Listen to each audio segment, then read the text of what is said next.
Muy rápidos son, ¿ah?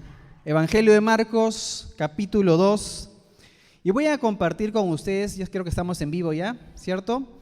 Primero también saludar a aquellos que están en redes sociales, agradecerles por el tiempo que se dan también de escuchar la palabra de Dios y estar todos juntos. Los animamos, por supuesto, también a venir y a estar con nosotros. El día de hoy vamos a continuar con nuestro estudio del libro de Marcos, el Evangelio de Marcos, y vamos a tocar desde el capítulo 2, del versículo 1 al versículo 12. En sus Biblias seguramente aparecerá un título que dice que Jesús sana a un paralítico, pero no le hagan caso mucho a ese título. Vamos a buscar, de cierta manera, en la palabra de Dios, qué es lo que el Señor quiere mostrarnos en este texto bíblico. Yo le he titulado a este mensaje, para aquellos que apuntan, ¿no? Buenos alumnos, he titulado este mensaje La autoridad de Jesús. Digan todos conmigo, la autoridad de Jesús. Perdónenme que les haga hablar, porque a veces es importante que puedan acompañarme en esta dinámica de poder predicar, así también que ahí también ayudan a aquellos que están intercediendo, ¿no? En el momento de la prédica, como a la mitad, algunos empiezan a interceder, entonces hay que ayudarles también, ¿no? Animándolos también a repetir unas cuantas cositas para que los puntos y las enseñanzas queden, ¿ok? Cuando la pastora Carolina estaba con nosotros aquí en el tiempo de la alabanza y la adoración, yo decía dentro de mi corazón, ¿cómo se siente la necesidad que tiene el hombre por Dios? ¿Cómo se siente? Es como que entramos a este lugar, empezó el tiempo de alabanza y adoración y mi corazón comenzaba a arrugarse. ¿De qué sentido? En el sentido de que hay necesidad. Hay necesidad por corazones rotos, hay necesidad por corazones dañados, hay necesidad porque las personas están buscando una esperanza, las personas están buscando paz. Me hace acordar a mi tiempo en el cual no tenía paz y gracias a Jesucristo pude hallar la paz en Él. Las personas allá afuera y aún acá adentro necesitamos del Señor. ¿Cuántos necesitan del Señor? Yo también necesito del Señor. Si pudiese estar cerca de ustedes, chocaría mi mano con ustedes para decirles, yo también necesito de Dios. Y todos, de cierta manera, necesitamos de Dios, necesitamos del Señor en nuestras vidas y en nuestros corazones para que Él haga algo, ¿no? Porque Dios está deseoso de hacer algo. Déjenme decirles que si yo me adelanto un poco con este mensaje, quiero decirles que Jesucristo vino a esta tierra porque nos ama. Que el Padre mandó a Jesucristo hacia nosotros, ¿por qué? Porque era la manera de mostrar su amor por nosotros. Y Él estaba muy preocupado por nosotros. En esta escena que vamos a salir del capítulo 2 de Marcos, del 1 al 12, lo vamos a leer en un momento, se narra la historia, por supuesto, de este paralítico, que algunos seguramente lo habrán visto en The Chosen o lo habrán visto en Semana Santa. ¿En dónde lo habrán visto? Pero han visto al paralítico descender, ¿no? Cuando se rompe este techo y lo bajan los amigos o las 4 personas que dice la palabra que lo bajan para que sea sanado. Pero vamos a descubrir algo muy importante.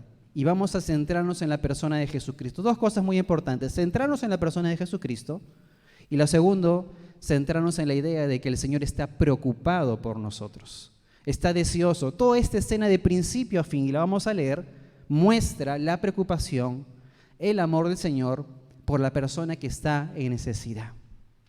Hace un tiempo atrás nos tocó compartir también en Teams acerca del verdadero amigo y hablamos un poco sobre esta idea de los amigos que ayudaron a este paralítico. Hicimos un reel que terminó pues en Compacto Teams en nuestro Facebook, que ha tenido muy buenas reproducciones. Un pasaje cortito nada más de cómo es que realmente cuando nos disponemos a traer a otra persona a los pies de Cristo, el Señor está dispuesto a hacer ese milagro porque tú has tomado la acción de invitar a alguien. Te has puesto las pilas porque sabes que la persona que está a tu derecha y a tu izquierda tiene necesidad.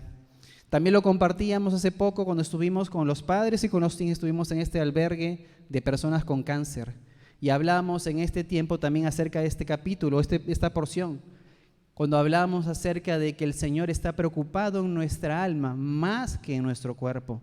Pero hoy en día las personas levantan sus manos y piden oración, ¿por qué? Por sanidad. Piden oración, ¿por qué? Porque quieren ser sanos del cuerpo. Y a veces la importancia del cuerpo es mayor para muchos que la importancia del alma. Pero vamos a darnos cuenta a lo largo de esta palabra qué importante es que primero nuestra alma esté sana. Porque ¿de qué sirve que estemos sanos? Si sanos nos vamos al infierno. No sirve de nada. Así que vamos a leer juntos la palabra. Los invito a seguirme a ustedes con su vista. Y vamos a capítulo 2 de Marcos, del versículo 1 al versículo 12, que dice lo siguiente. Entró Jesús otra vez en Capernaum después de algunos días y se oyó que estaba en casa. Inmediatamente se juntaron muchos, de manera que ya no cabían ni aún a la puerta. Les predicaba la palabra, entonces vinieron a él unos trayendo a un paralítico, que era cargado por 4. Y como no podían acercarse a él a causa de la multitud, descubrieron el techo de donde estaba. Y haciendo una abertura, bajaron el lecho en que yacía el paralítico.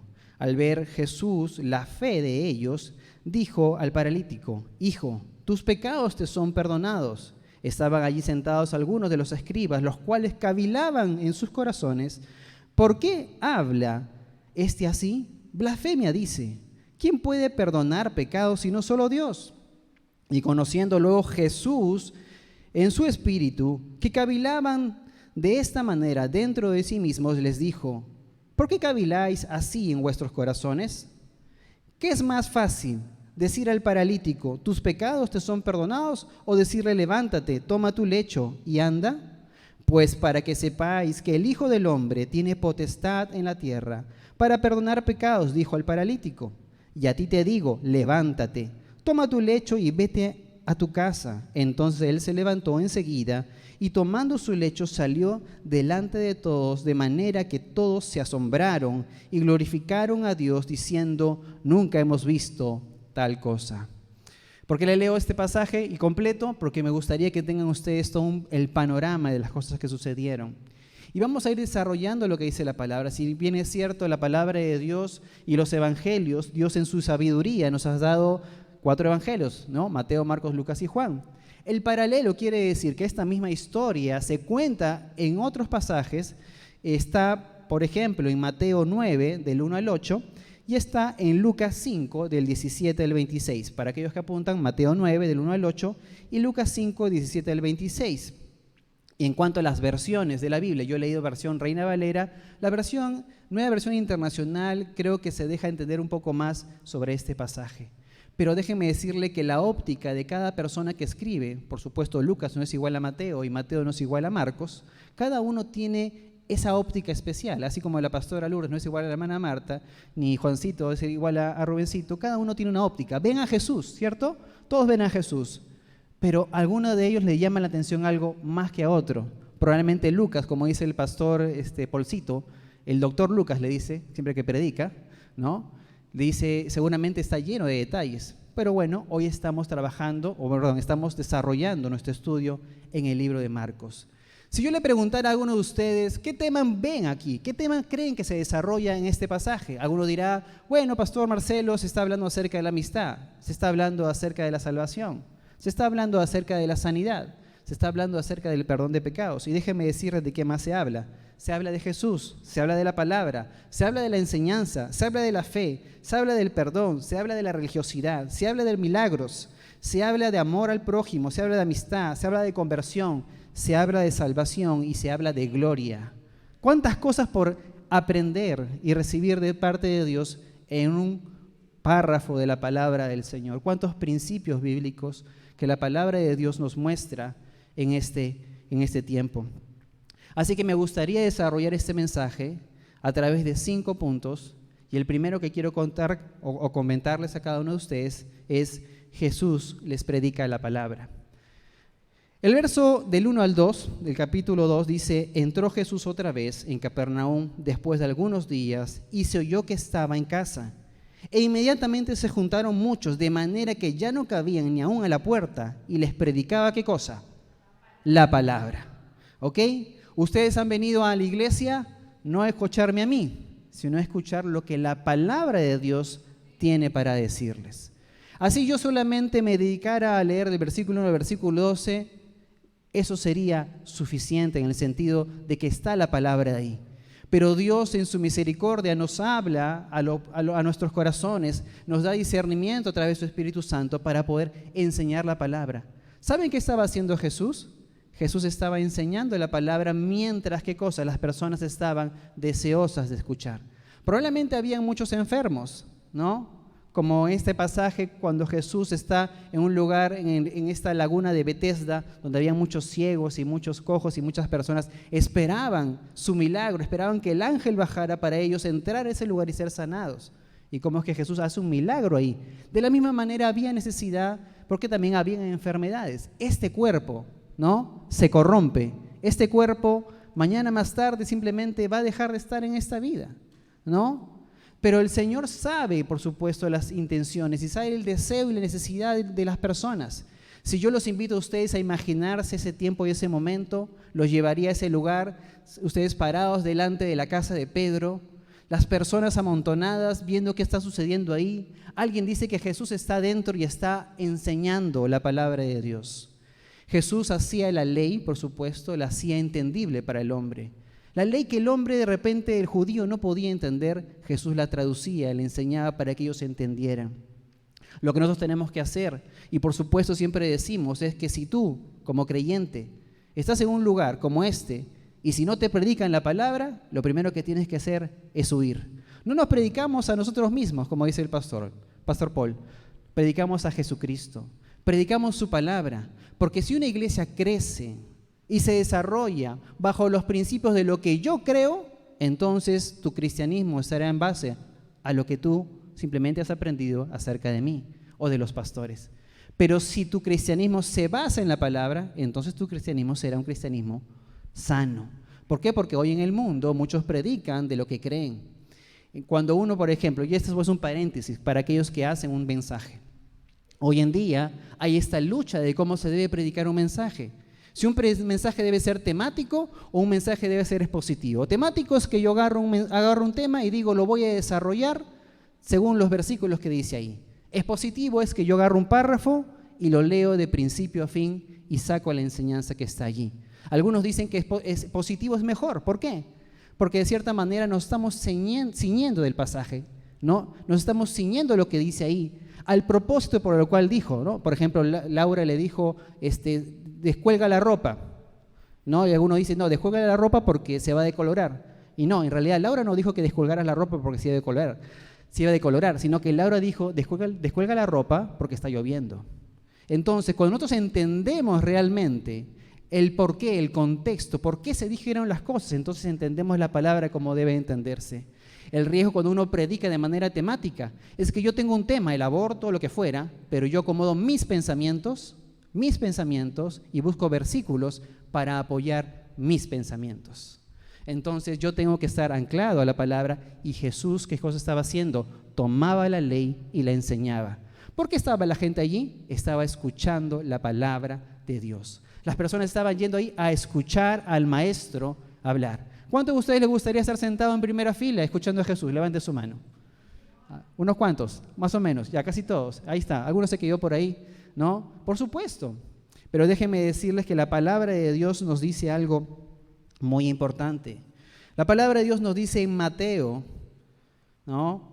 18:20 dice, porque donde están 2 o 3 congregados en mi nombre, allí estoy yo en medio de ellos. Nuestro Señor Jesucristo está en este lugar, está aquí y está, como se dice, mirando nuestras vidas y mirando nuestros corazones. Porque no venimos simplemente a ver una pared, no venimos a ver a alguien que habla, sino venimos a honrar al Señor Jesucristo en nuestras vidas. Aquel que es el autor de todas las cosas. Si tú tienes una vida transformada, si tú tienes una vida que va cambiando, es por el poder del Espíritu Santo y la obra de Jesucristo en tu vida. Jesucristo es aquel que está delante de nosotros y por lo cual yo les pido que le demos un aplauso de honra a nuestro Señor.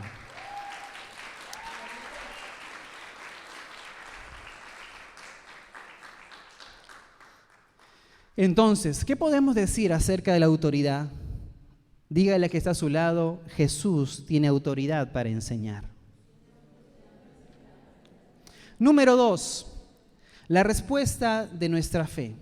Y la respuesta de nuestra fe, en este caso, lo vemos con estos amigos, estas personas que hacen descender al paralítico. Marcos 2, del 3 al 4, ustedes tienen su Biblia abierta, lo pueden revisar y también lo pueden ver en pantalla, que dice, entonces vinieron a él unos trayendo un paralítico que era cargado por 4.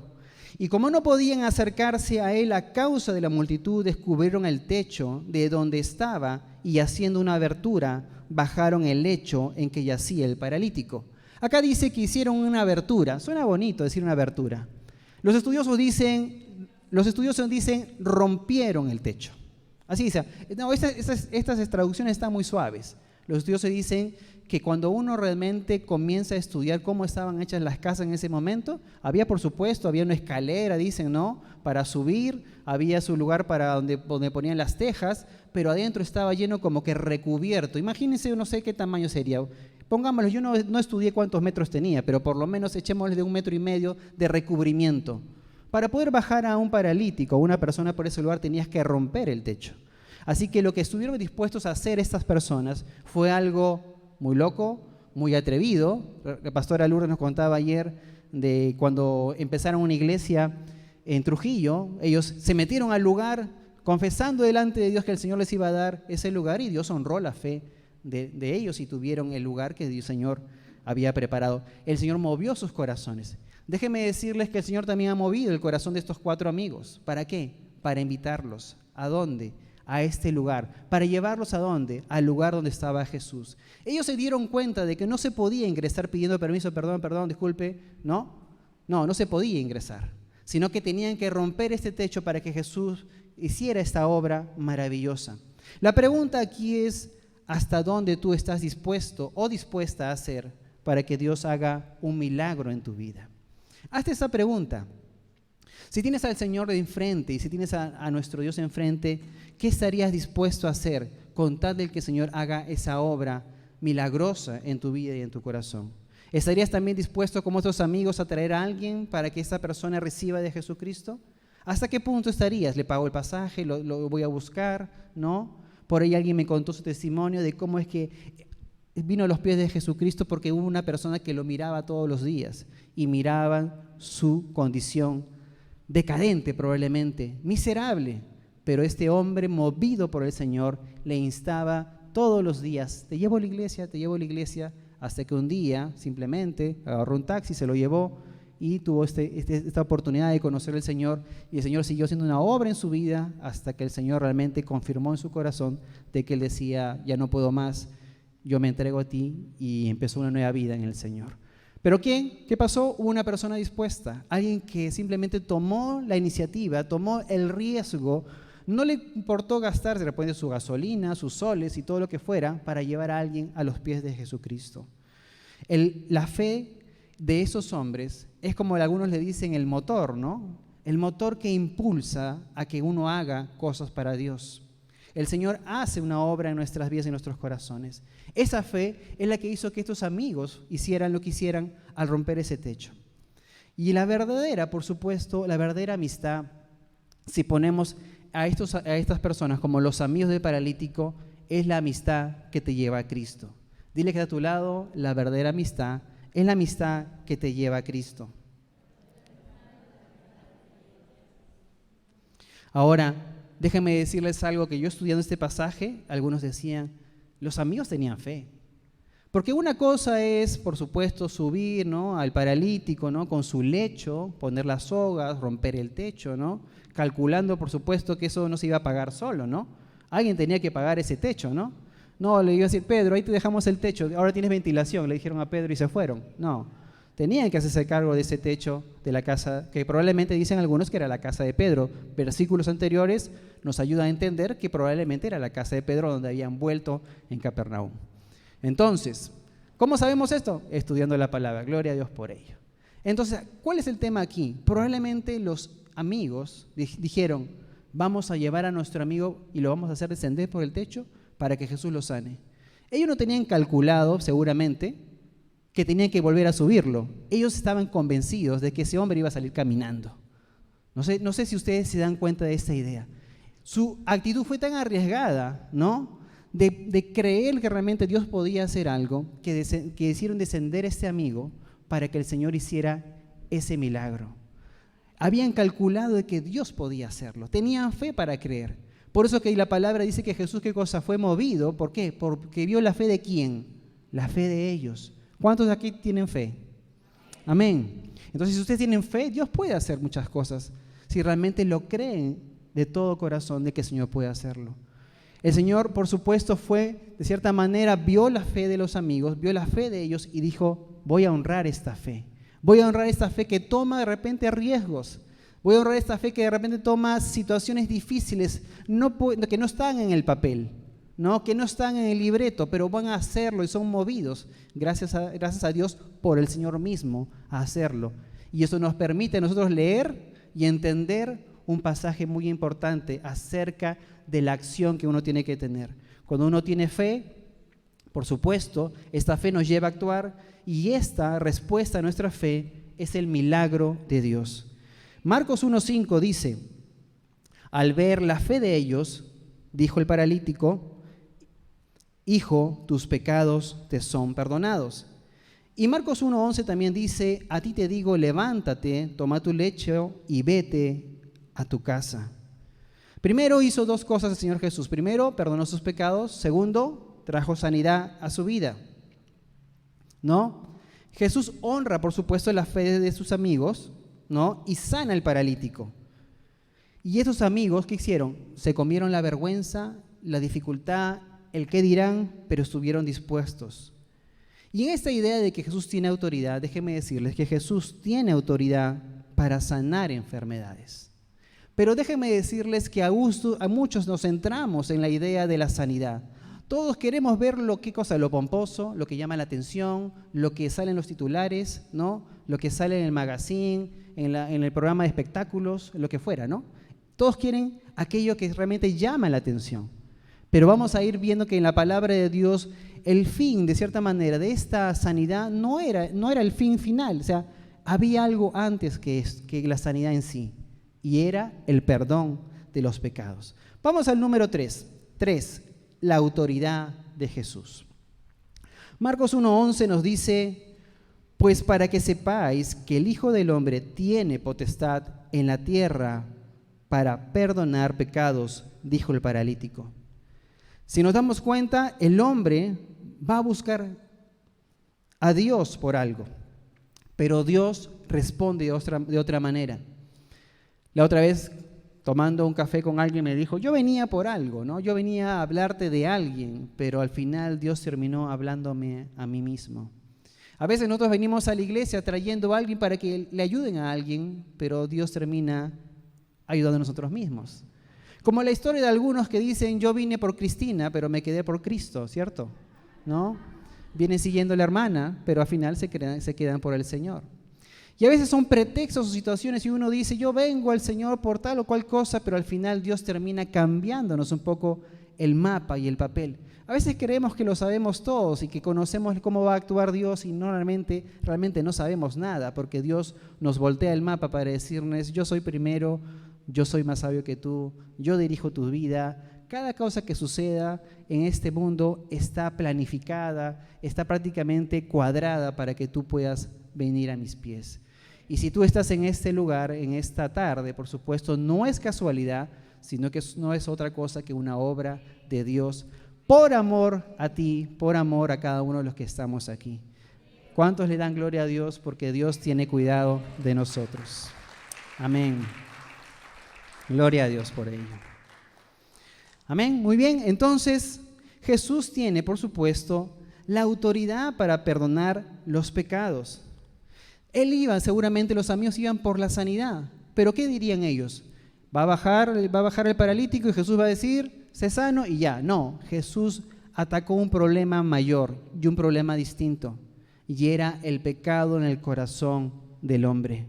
El hombre iba por su sanidad, pero Jesús estaba más preocupado en su alma que en su propio cuerpo. Este cuerpo, como dice Pablo, se desgasta. Este cuerpo simplemente va camino a la sepultura, pero el alma es el alma que se salva. Jesús estaba más preocupado que en la propia sanidad, estaba preocupado en su alma y en el perdón de sus pecados. Él no quería un hombre sano, caminando, saltando, que se iba directo al infierno. Él quería un hombre arrepentido, que sabía que tenía que acercarse a Jesucristo para el perdón de pecados. Después déjame decirte que la sanidad es secundaria, la sanidad es después. La sanidad no es otra cosa que son las señales que Dios usa para ayudar a nuestra fe, porque somos por naturaleza incrédulos.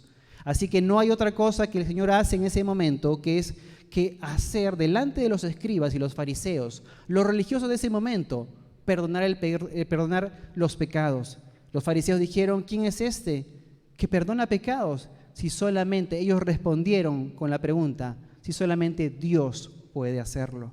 Entonces Dios se mostró, ¿para qué? Para ayudar también al conocimiento y al entendimiento ¿de quién? De los fariseos. Dios estaba preocupado hasta por el corazón del religioso. ¿Por qué cosa hizo? Le dio una ayudadita, como le dice, ¿no? Le sopló quién era Jesús. Ellos mismos, Jesús perdona los pecados y los fariseos dicen, solamente Dios puede perdonar. Entonces ellos tendrían que haber reparado en su mente y en su corazón, este verdaderamente es Dios. No me queda claro. Jesús volteando le dijo, esta es mía, no es de la Biblia, espérense, ahorita voy a hacer el milagro, decía Jesús, ¿no? Levántate y anda. Entonces, ¿qué dijeron los fariseos? No, entonces es cierto, Él debe ser Dios. ¿Qué hizo el Señor? Estaba preocupado en el corazón de las personas. Los milagros no son otra cosa que la preocupación de Dios para que tú puedas creer. A muchos nos cuesta creer, a muchos nos cuesta creer que Dios puede proveer para nuestras casas. Por eso que a veces no damos, porque dicen, no, si yo doy para otra persona, me va a faltar a mí. A veces nuestros temores de creer poco que Dios puede hacer algo nos limitan para hacer tantas cosas delante de Dios. Pero Dios hace obras milagrosas para confesar, para declarar que Él es Dios, para decirte que Él puede hacer cosas milagrosas también contigo, pero el propósito final no es el milagro, sino es que realmente tú creas, le conozcas y realmente te acerques al Señor. En esta tarde, por supuesto, el Señor quiere seguir haciendo en tu vida y en tu corazón. Si tú nunca le has recibido a Jesucristo en tu corazón, hoy también, por supuesto, es un buen tiempo para pedirle perdón a Dios, arrepentirse de los pecados, invitarlo a que Él sea tu Señor y Salvador de tu vida. Pero déjame decirte que no venimos por el milagro, sino venimos para reconciliarnos con el Señor. Que es su deseo, el deseo de Dios, que nosotros nos reconciliemos con Él, por supuesto. Y si esta tarde, y has venido tú en esta tarde, es una buena oportunidad para que puedas poner tus ojos en Jesús. Marcos 1, del 6 al 7 dice: estaban allí sentados algunos de los escribas, los cuales cavilaban en sus corazones. Cavilar es como dudar, ¿no? Dudaban en sus corazones porque decía, ¿por qué les habla este así? Blasfemia, dice, ¿quién puede perdonar pecados sino Dios? Entonces cuando Jesús dice, tus pecados te son perdonados, les dice a ellos, ¿qué cosa es más fácil? Decir, tus pecados te son perdonados, o decir, levántate y anda. Déjenme decirles que lo visible es el milagro, pero lo que nadie puede ver es el perdón de pecados. ¿Por qué Jesús dice que es más fácil una cosa que la otra? Para Jesús era simplemente fácil hacer que la persona se levantara, pero lo más difícil era que tú o las personas puedan ver aquello que realmente no pueden ver, que es el perdón de pecados en el corazón del hombre. El milagro más grande, déjame decirte, es la salvación. Las personas están pensando en el hoy. ¿Cuánto vas a vivir? Levante su mano. Yo vivo a los 80. No, yo voy a vivir hasta los 70. Yo hasta los 100. ¿De qué sirve tus 100 años, tus 120 años? Si eres como Matusalén, no importa. ¿De qué sirve que vivas muchos años si después de morir no estás con el Señor? El milagro más grande no es la sanidad ni que el paralítico se haya levantado. El milagro más grande era el perdón de pecados en este hombre, ¿no? Y eso es lo que Dios, por supuesto, quiere hacer en nuestras vidas. Las personas de repente son llamadas, las multitudes eran llamadas por causa de los milagros. Pero esa no es otra cosa que simplemente la señal de una confirmación para ayudar a la fe de aquel que no conoce a Dios o que es incrédulo. Vamos avanzando al versículo 9, dice del capítulo 2, ¿estoy bien? 2, ¿no? Capítulo 2, versículo 9, dice: ¿qué es más fácil decir al paralítico, tus pecados te son perdonados? O decirle, levanta, toma tu lecho y anda. Déjenme decirles que la palabra lecho viene de cierta manera de aquella persona que tiene el lecho vendría a ser esta cama que tienen las personas de bajos recursos. Probablemente la palabra cuando menciona esto está hablando de una persona que no solamente no tenía una enfermedad, sino que también prácticamente había sido abandonada a causa de su enfermedad. ¿Cuántas más cosas tendría este hombre y esta mujer?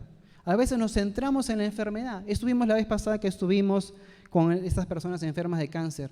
Uno va y ora por su enfermedad, pero Dios en su soberanía decide a quién sanar y a quién no sanar. porque Él es Dios. Y la palabra nos dice que a veces las enfermedades son permitidas para que el Señor sea glorificado, para que podamos ver la mano de Dios en la vida de los hombres. Y la sanidad termina siendo también esa ayuda de Dios para que nosotros podamos entender.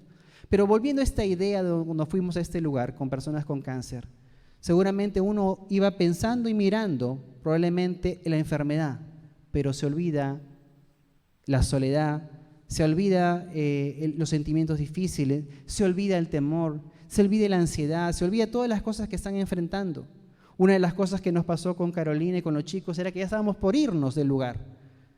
Y déjenme decirles que nos dijeron, hay una persona en el segundo piso por la cual no han orado, no puede bajar porque tiene muchos dolores. Entonces yo me percaté de algo porque estábamos en el primer piso con esta persona encargada, ya todas las personas se habían ido a sus lugares de donde estaban, seguramente en el albergue, y yo veo que cuando subimos con Carolina al segundo piso, la persona que estaba con nosotros en un momento vestida, estaba ahora con su pijama y en el segundo piso. Me llamó la atención, pero reparé en algo. Esas personas no tienen más que hacer que simplemente echarse en su cama. Volver simplemente, ya bajé, ya me visitaron, ya estuvieron conmigo, me pongo mi pijama y solamente me echo. Imagínense cómo es la vida de aquellas personas que están viviendo por estas situaciones tan difíciles. No es que como uno, como nosotros, que tiene todas sus capacidades de repente, que pudiera salir a hacer otras cosas. Y a veces nosotros nos concentramos en una cosa, pero las personas están viviendo muchas más cosas en sus corazones. Así que quiero animarte también a que tú también seas un instrumento como estos amigos que bajaron al paralítico. Hay necesidad fuera, hay necesidad aún aquí adentro, pero nosotros tenemos que estar dispuestos, ¿no?, a extender nuestra mano para ser aquella persona que bendice, que es la extensión de la obra de Dios aquí en la tierra. ¿Qué versículos leí? Leí versículo 9, ¿cierto? Muy bien, vamos al punto número 4. Jesús conoce los corazones.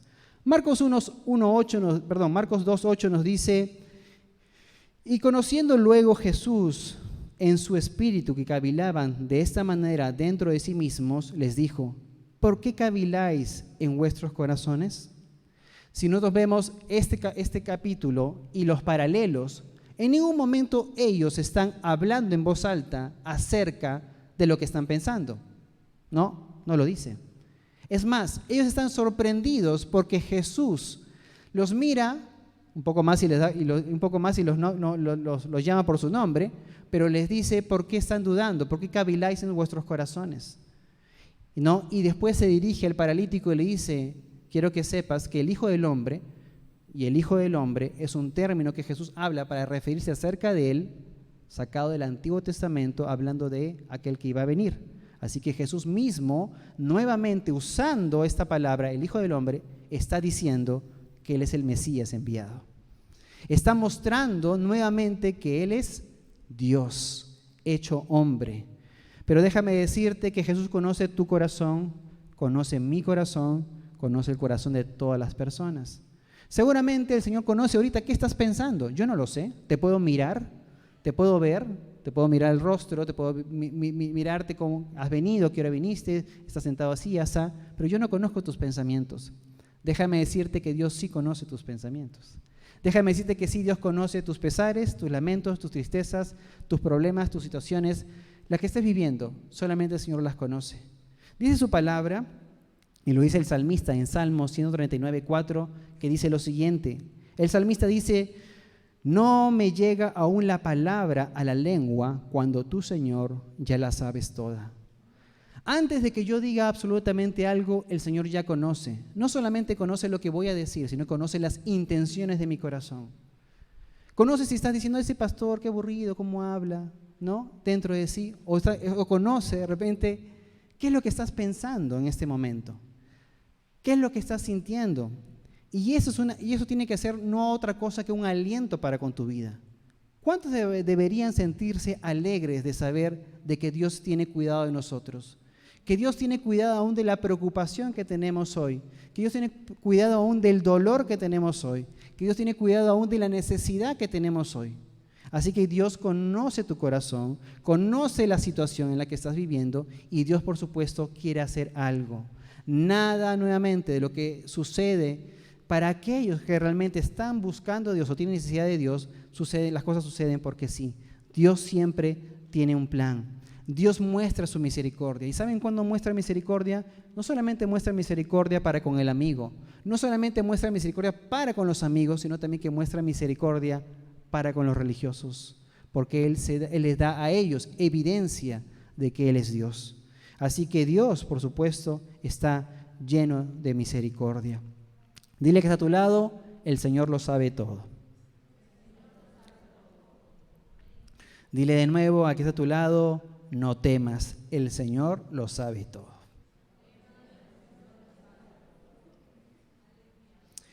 Número 5, dice finalmente en Marcos 1:12, número 5, todo apunta a la gloria de Cristo. Todo vuelve a Él. Él es el que viene a ser glorificado. Él es la estrella de la película, no nosotros, ¿no? Es Él el que ha de ser glorificado para que otros crean, para que tú mismo creas. ¿Ese milagro para quién es? Es para que tú creas cada día más en Él. Ese milagro es para que los que ven también crean. Ese milagro es que para los que oyen también crean. Ese milagro es para los que alguna vez vivieron y hoy día tenemos el privilegio de leerlo en las Escrituras, podamos también creer. Gloria a Dios por lo que Dios hizo en ese momento. Marcos capítulo 2, versículo 12 dice, entonces Él se levantó enseguida y tomando su lecho salió delante de todos, de manera que todos se asombraron y glorificaron a Dios, diciendo, no hemos visto tal cosa. ¿Qué hizo inmediatamente el hombre? Glorificó a Dios. ¿Qué hicieron los amigos? Glorificaron a Dios. ¿Qué hicieron los que estaban cerca a ellos? Glorificaron a Dios porque no habían visto tal cosa suceder.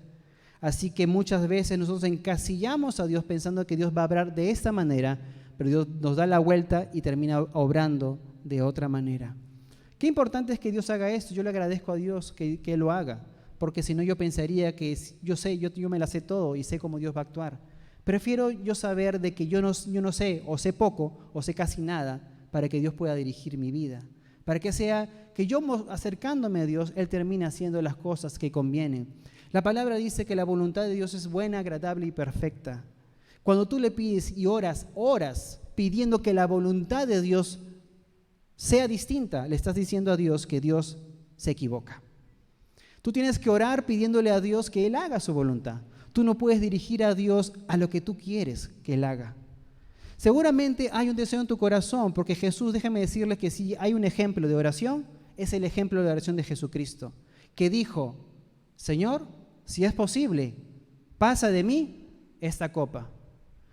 Jesús no dijo, Padre, libérame de esto ahora y punto. No, Jesús mismo nos da ejemplo de cómo debemos orar. Jesús mismo dijo, si es posible, Padre, si es posible, pasa de mí esta copa. ¿Pero qué? No se haga mi voluntad, sino la tuya. Y a veces queremos doblegar y quebrar la voluntad de Dios, ¿no? Con algunas peticiones. Y déjame decirte que seguramente alguno habrá pedido por ahí un Ferrari, una Harley Davidson de repente. Bueno, si el Señor quiere te la dará, ¿no? Pero si no es su voluntad, no te la va a dar.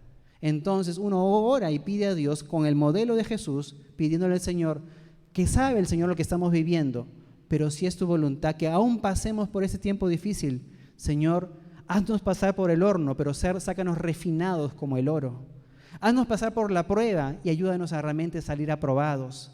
Algunos quieren correr de la prueba, algunos quieren correr de las enfermedades, algunos quieren correr de los problemas, pero déjame decirte que si Dios lo está permitiendo es porque Dios quiere hacer algo en tu vida y quiere glorificarse a través de la prueba, quiere glorificarse a través de la enfermedad, quiere glorificarse a través de la dificultad.